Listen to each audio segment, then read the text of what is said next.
What's up, people of NFHS? Dre here, drawing the line. Full disclaimer, my mother is home, so I might get nervous throughout this video. Just to let you know. I have never really found out if you guys just want me to stick to making rap videos, or if you want me to not make conversation videos like this.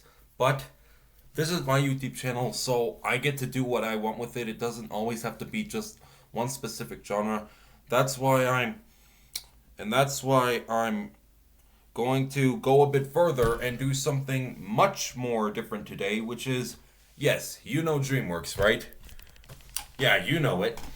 An animation studio that is slowly getting better than Disney. And basically, a few hours ago, I'm pretty sure, I tested a video to see if I actually could make videos longer than 50 minutes. And I can. So this is going to be one long video where I review every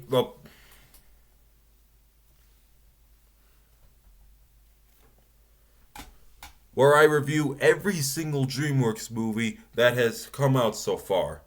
Each one from 1998 till now. And I'm probably going to be quick on some, give some full disclosure on others, and just a quick side note, this is not a review because I have not seen all of these movies. And I'll only be specific on the ones that I have seen. And they're going to go in order from 1998 to 2022. So this video is going to be quite long, and it's honestly pretty different, but I'm going to try it anyway. So we might as well get into stuff. The first movie, Antz. This is the very first movie that DreamWorks ever made, and I never cared for it because it looks really boring. Yeah, it looks really boring. It looks stupid. It has bad CGI, and I only seen the first few minutes of it, and it just didn't make sense at all, and I did not want to know anything at all where the story was going. I don't really think this was too much of a good start for DreamWorks. Next movie, The Prince of Egypt. Holy fuck. This is only the second movie that DreamWorks ever made, The Prince of Egypt, but holy fuck. Why, media? Why? Why must you underappreciate this movie like so? Why can't you see it for the amazingness that it is? Why is it when you see it you're just so amazed and then you just forget it and you stop requesting it to everybody else? This movie is a retelling of the old Exodus story. It has everything that Moses did, from the burning bush to the parting of the Red Sea. And yeah, my mom, a few days ago, I only found out that this was actually my mom's most favorite animated movie. That's a very big surprise, but it's not hard to see why. This movie went crazy with the animation, the emotions, the music. Oh my god. Yeah, this movie is pretty good, and honestly, I don't know why it's so underappreciated. I mean, finding this movie is like finding the song Monody by electro artist The Fat Rat. And according to some guy who commented on the music video for that song, finding that song is like finding the lost city of Atlantis. His precise words. So yeah, this movie is kind of a big deal, and it honestly should get much more love, because you will be totally amazed when you see it, but try to stick to the amazement for a while. Next movie, The Road to El Dorado. This movie, back in the early days of DreamWorks, they did movies about historical events. Last one I said was about Exodus. This one apparently takes place in the time that Cortez was off to show the Mexicans what's up. And apparently it has a very funny story, and the main characters are hilarious. The main actors, Kevin Kline and someone else, they just completely improvised so much stuff, and it came out amazing. This movie has very good animation, and it's easy to understand where the story is going, and just because it's geeky doesn't mean it can't be very, very cool. Joseph, King of James. No, do not make a prequel to The Prince of Egypt. That does not need a sequel. That does not need a prequel. It just needs it's the original movie. I'm not gonna watch this part because I just know it's stupid, even though the title and the poster look rather good. Chicken Run. There was a time. There were there was a time when DreamWorks paired up with Aardman to make some claymation movies. This was the first one that they did. And honestly, this movie is kind of a mess. Like, it's like a fever dream. But it's honestly rather enjoyable, yeah. That My mom's coming out of the bathroom.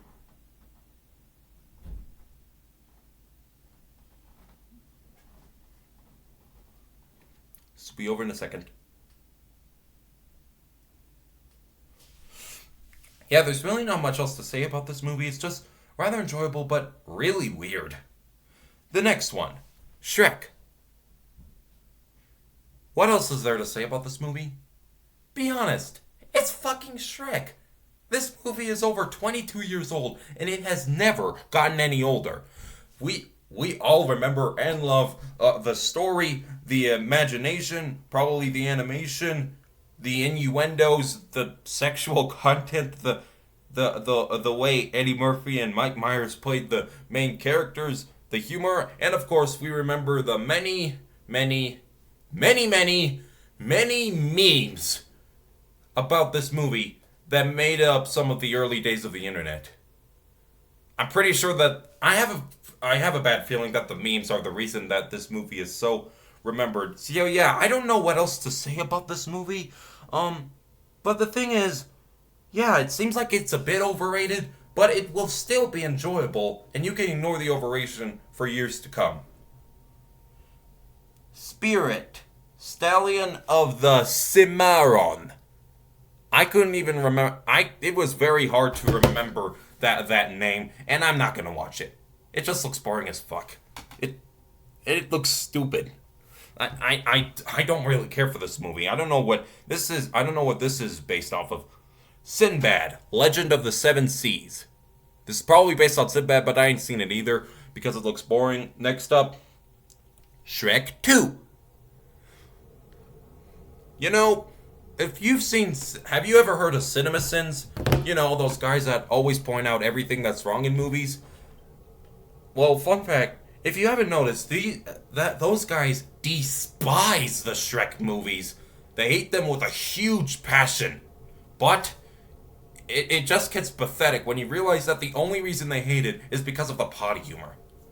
Yeah, I looked past that, and this movie, I can now understand why it is often referred to as the #1 comedy animated film of all time, and it once was the 3rd highest grossing animated film of all time. It's really good, very imaginative. It introduced much more characters. It introduced Puss in Boots. It was pretty high for animation standards for 2004. It's pretty dang good. Next up, Shark Tale. Well, this movie is an awkward one to talk about because, man, it is quite weird, but I enjoyed it. Let's see, it has a well cast, including Will Smith, Jack Black, Robert De Niro, Angelina Jolie, Renee Zellweger, Martin Scorsese, and even the son of Bob Marley. And the animation is not bad, and it seems creative for an underwater world, and the story is fine. I most definitely can see why everyone sees it as very weird, mostly because of, yes, of course, the Will Smith fish, no slapping jokes, and also because this movie could not be really considered a kids movie. Like if you watch it just seems rather weird, but I have to say I personally enjoyed it, and if you don't, I can definitely see where you're coming from. But I would like to watch this whenever I feel like it. Madagascar. DreamWorks only recently revealed their new logo to be put in every one of their future films, and apparently some people were mad that it didn't include some of the old movies, like Madagascar. Madagascar is sort of like Hotel Transylvania, because it's so outlandish and weird to believe, and the animation is odd, but it's so enjoyable. And you can even be able to enjoy the sequels. Probably. Yeah, I'm not gonna lie. Probably like most other people, the title of this movie is How I Found Out That Madagascar Was an Island. Fun fact, did you know it's probably... Fun fact, did you know that it is the oldest island on Earth? Yeah, I just wanted to randomly point that out. But of course, this movie gave us the animals played by Ben Stiller, Jada Pinkett Smith, Chris Rock, and some other dude, David Schwimmer. And of course, it gave us the penguins. You know, those cool nostalgic guys. And I honestly think this movie hit all the right emotions. It was good when it was supposed to be funny, and when it was supposed to be emotional, it was damn emotional. Like at those times, it randomly played "What a Wonderful World" by Louis Armstrong. That is a perfect song to play anytime you want to tear up in a movie. And its story was very easy to follow. The ending sort of threw me off, but I had already seen the sequels before this, so I could let it go. Yeah, this movie is pretty decent, and I'd recommend you watch it. You would most likely enjoy it. Wallace and Gromit: The Curse of the Were-Rabbit. I don't really know that much about Wallace and Gromit, but I do know that they were claymation and that they seem to have gone back a long time ago. This is by far, as I can tell, the only the only thing of them I've watched, and it's pretty obvious that it's quite an underrated DreamWorks film. It's again a movie that they made in claymation when they collabed with Aardman, and it's quite outlandish to look at. But something that's quite convincing about this is that this dog that's standing up sometimes randomly goes back to walking on four legs. That's believable, and another thing to say about it is it's really damn hilarious. Yeah, it is very enjoyable to watch. The story might make sense. It's great to binge.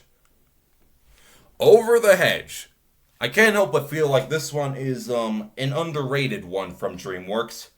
Um, most people don't remember it. Um, because it was quite weird and odd to follow. Some people might not remember it because the main character was a bit of an asshole in the first half, but I really did enjoy it, and it honestly was probably one of the things that introduced Karens into this world.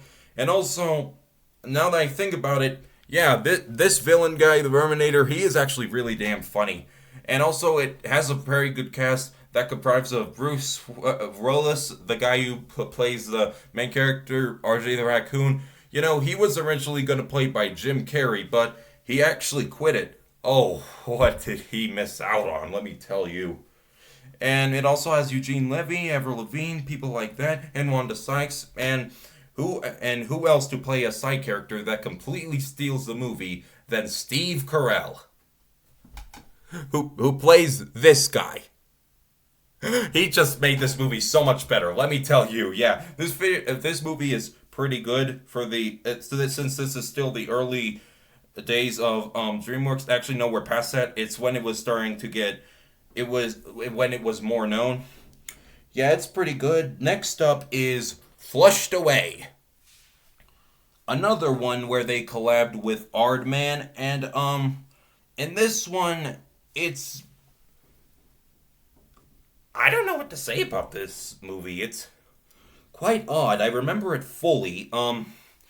It apparently focuses on rats, and it's a good thing this was made 1 year before Ratatouille, and it's a good thing this was made at a time when Twitter wasn't so toxic. Otherwise, you'd know the problems that occur. It actually went pretty smoothly. I enjoyed the jokes. I enjoyed the animation and the action and the story. All went very well. Hold up a second. Did I miss a movie? Oh. Okay, well, up next is my personal favorite DreamWorks movie of the bunch. Um, it's my opinion. You don't have to think it yourself. But my personal favorite DreamWorks movie is Shrek the Third. Is that hard to believe? Well, ignoring the outdated references and the problems that you can obviously see in it, I honestly found this rather enjoyable. It's like something that got me really interested in DreamWorks. It it was still funny. It had a story that was easy to follow, and in my opinion, I thought it was the last movie of the Shrek series, and I think it ended on a good note. Now I know what's wrong with it, but this is my opinion, and you don't have to agree. Up next is one of the more awkward ones to talk about on this list, B movie. I think it's obvious from the start that this movie was just made so that Jerry Seinfeld could make bee puns for an hour and a half. Yeah, it's just stupid. It did nothing to help us learn that we need bees. It's just actually no, it did that, but it did it in a way that is so forgettable, and now we have to learn it from other people. No, really, we need bees. Come on, guys, stop killing them. That's not what this video is about, but just go look it up. You'll understand why we don't need them. But this movie is quite forgettable. But I have to say, it's sort of a bit of a guilty pleasure of mine. And then there's the OG Kung Fu Panda. We remember this one well. Yeah, we remember how Jack Black did. We remember how well that movie went, how imaginative it was, how cool the story is, how kick-ass the action scenes were. We remember that it's still pretty dang good. Up next, is the first. No, it's not. Is another sequel on this list? Madagascar Escape to Africa. 2. This was actually the first Madagascar movie I ever saw, and I did have good things to say about it. The pacing is nice, the animation is cool, the characters are still hilarious. The story went well. The jokes are pretty hilarious, are pretty great. And I like how I incorporated a very small character that was only shown on screen for a few seconds in the first movie into the villain in this movie. Most people get mad at that, but I found it pretty cool. Next up is quite this one is I don't know how to explain it. Monsters versus aliens. This one brought together, I'm pretty sure, Hugh Laurie, Will Arnett, and Seth Rogen to play some weird ass guys, and it also gave us a pretty hilarious depiction of the president in this movie. This movie, I found it weird as a kid. I still find it weird today, but it's still rather enjoyable. Up next, How to Train Your Dragon. If I'm honest, I've never been a fan of this series, but I'm pretty sure I've seen most of the scenes from this movie to say that it's comfortably a good movie to sit through. That's all I can say about it. Up next, Shrek Forever After. The final movie in the Shrek franchise, I hope. And this was the actual one that went out with a good note. The other one did. Oh. Can I show you something? I just noticed that on the poster, this guy here is making this face. Look. Do you know that Giga Chad meme that's trending today? This looks just like him. I just wanted to randomly point that out. But yeah, this one was still just as funny, and it's still just as good. The next one is my second favorite DreamWorks movie, and it's pretty obvious why. Megamind. Some people say this is a ripoff of Despicable Me. And tell me something. How does this look like a ripoff of Despicable Me? Well, it might be obvious. I mean, the main character is a villain. He has a sidekick called Minion, and he gradually becomes good over time because of a girl. But fuck that. This movie is great. Like it's got Will Arnett playing the main character. It's also got Tina Fey, Jonah Hill, David Cross, and Brad Pitt. It just went very smoothly. It was very hilarious. My mother was very thankful to me when I actually played this to her for the first time. Next up, Kung Fu Panda 2. Honestly, I think this movie tried a little too hard, but that doesn't keep it from being amazing. If you've seen it yourself, there wouldn't be much to say about it. Just Wikipedia it, and you'll find it out yourself. Next up, Puss in Boots, the first and I'm pretty sure only spin-off that they have ever made. Most people forget this. To me, it was very fine. Antonio Banderas did a pretty good job, and there was also Zach Galifianakis. He also did a good job as a side character. It's still pretty funny, and it's still very imaginative. Still following the same thing as the Shrek movies do. Next up, Madagascar 3, Europe's Most Wanted. This is one of DreamWorks' more forgettable movies. But for me, I can honestly still remember all of it, and it's just as good as the other ones. I'm not gonna lie, it's pretty rememberable. Even though I do see some of the problems with it. Rise of the Guardians. Oh, hell yeah, I love this movie. This movie is so fucking underrated. Honestly, I think it's more underrated than Prince of Egypt is. And it follows that formula on why Prince of Egypt is underrated, because you see it, you're like, oh, amazing, and then you just forget about it, but you don't hate it. Yeah, this movie, it gathers all the guardians that our parents have told us about in our dreams. It's got, even though it sort of fucked them up. I think that's the reason why it's so forgettable. They hired Alec Baldwin to play Santa Claus, and this is what the Easter Bunny looks like? Are you serious, man? I think that's why it's forgettable, but that doesn't stop it from being great. Just look it up and see for yourself. It's pretty good. The Croods.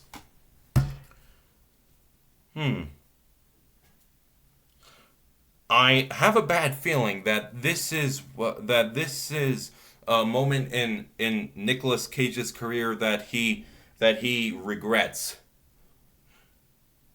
But you were an ant bully, man. Why can't you think of that? No, this movie was still very enjoyable. One of my favorites. One of my nostalgic favorites. It only has a few actors and nothing else. And the world is imaginative as fuck. The backgrounds are great. The characters are nice. The pacing of the story and the story itself, they go very well. Next up, Turbo. Some people say this is bad, but no, this movie is very well done. Like, it has let's see, on the bright side, it has an all-star cast including Ryan Reynolds, Paul Giamatti, Bill Hader, Maya Rudolph, Ken Jeong, and even Sam Jackson.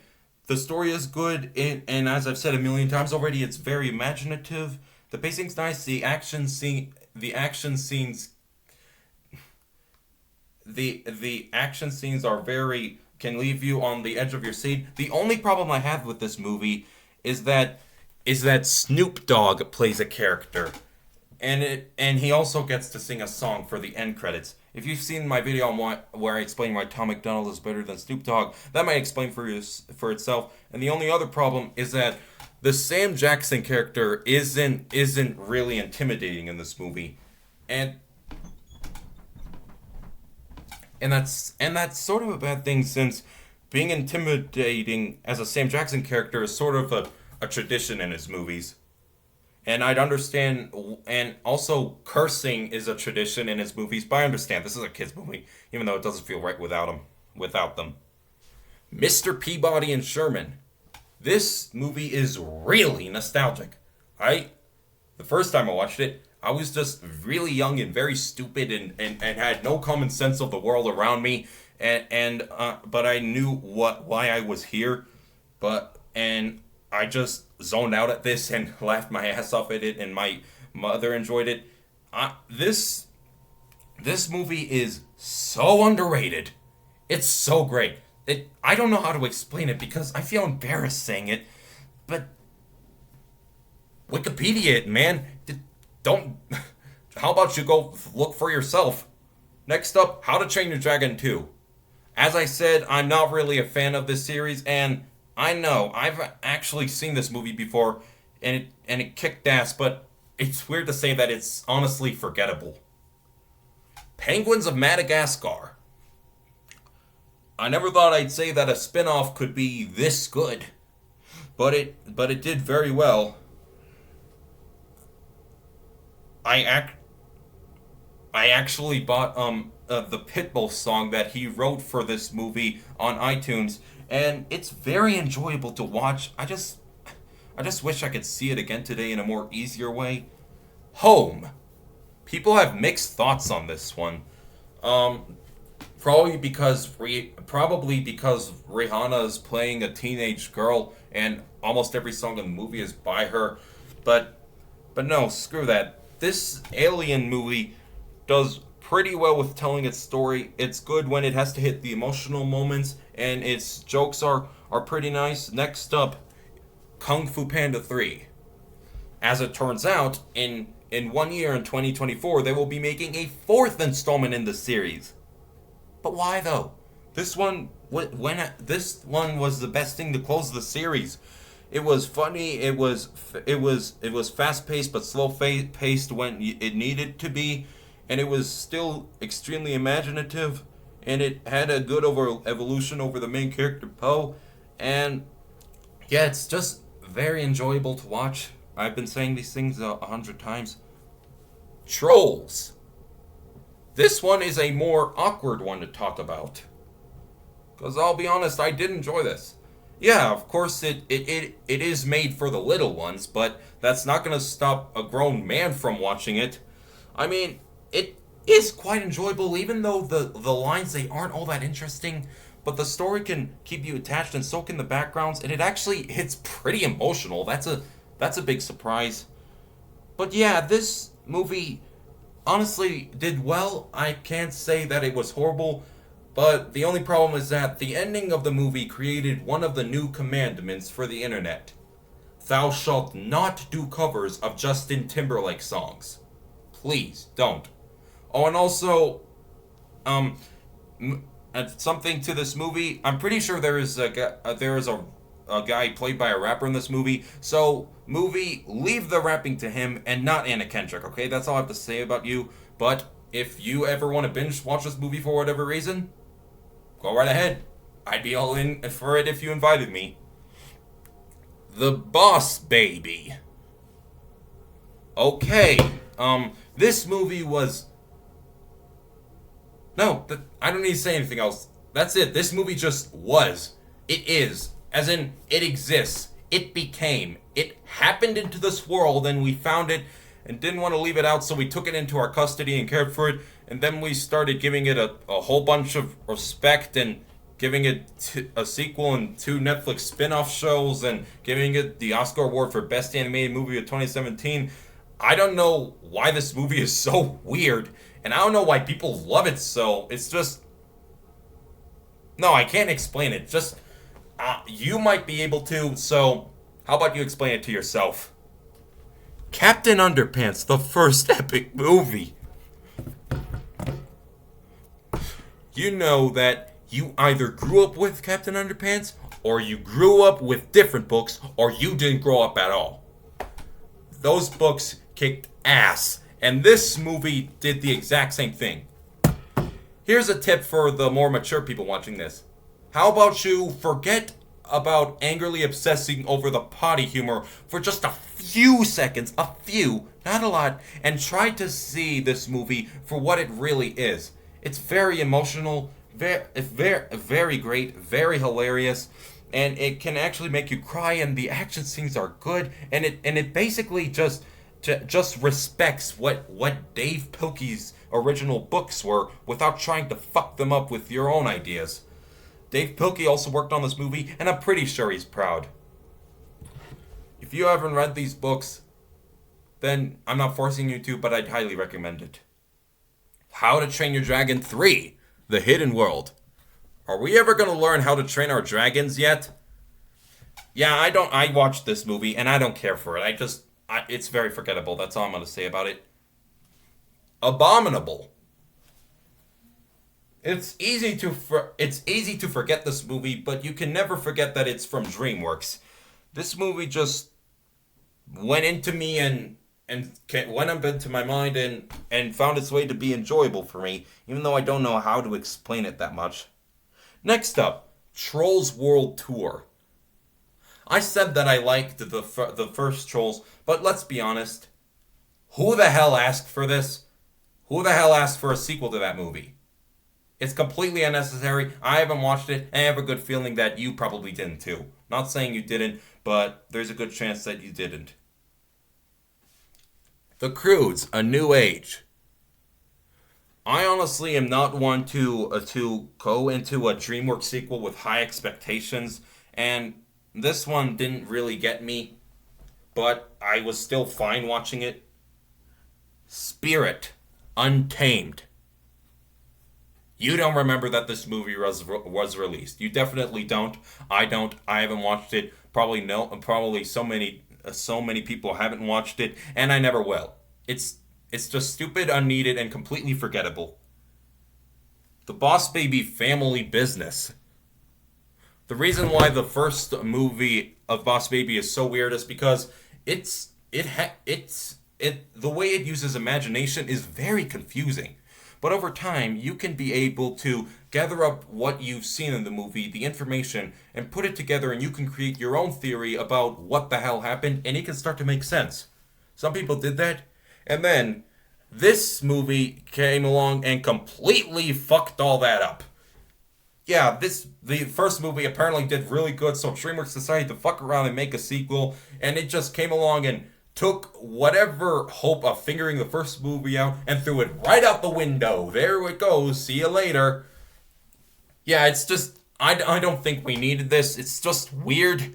It still makes just as little sense as the first one, and now I can't even figure out the first one with this here. Yeah, it would be fine if it disappeared. Okay, we're up to the latest DreamWorks movie I saw, one that was only released last year, and it is The Bad Guys. This one I'm going to talk for a little while longer about because I really did enjoy it. Yeah, I went into this with decent expectations, and I got what I was hoping for. The characters are nice. The story is cool. The animation is really imaginative. The action scenes really kick ass, and the intro to this movie, by the way, is a very good way to introduce the characters. It's a very nice intro, and this is something I just randomly wanted to point out. Other than Awkwafina and Craig Robinson, I didn't recognize anyone in the cast. I honestly didn't. Other than those two, but they still did a very good job. This movie was how you would know that DreamWorks is actually getting better and better, and I'd recommend you watched it. Even though I've never read the books, I don't care if I read the books. I will still binge watch this movie whenever I feel like it. Now to the very last one that they have made. Puss in Boots: The Last Wish. Yeah! Oh yeah! Oh yeah! This movie is great. The action is cool. And the animation is inspired by Spider-Verse, and it's pretty cool. And there are a lot of villains. One of which Jack Horner actually has no motivation to be evil. He's just evil for the fuck of it. But I think I know the motivation because he's Jack Horner from Little Jack Horner. And let's be honest, who the hell remembers that nursery rhyme? And also, the other villain is Death. Literal Death. He is intimidating as all hell. Trust me, this movie kicked ass in almost every way possible. And I also like how this little side character guy here, he is supposed to be the comic relief, but He actually works his way into the story and doesn't get annoying. And also, we never find out what his real name is until the very end of the movie. I honestly like that. This movie is the latest one to be released from DreamWorks. And in all those movies released, it is probably the biggest sign that DreamWorks is getting better and better. And I basically reviewed all of them, and I can proudly say that almost all of them are pretty good. And I am honestly excited for what they have for us in the future. And this video, by the way, is going to be one of the few episodes to go into this series I'm putting on this YouTube channel called Facts and Complaints. The other conversations videos I made are just the beginning episodes. And this is just another episode. And now there's going to be Facts and Complaints episodes released every Saturday at about 2 p.m. And and if you have high expectations for these episodes, I promise I'll do my best with them, okay? But for now, this is another episode of Facts and Complaints.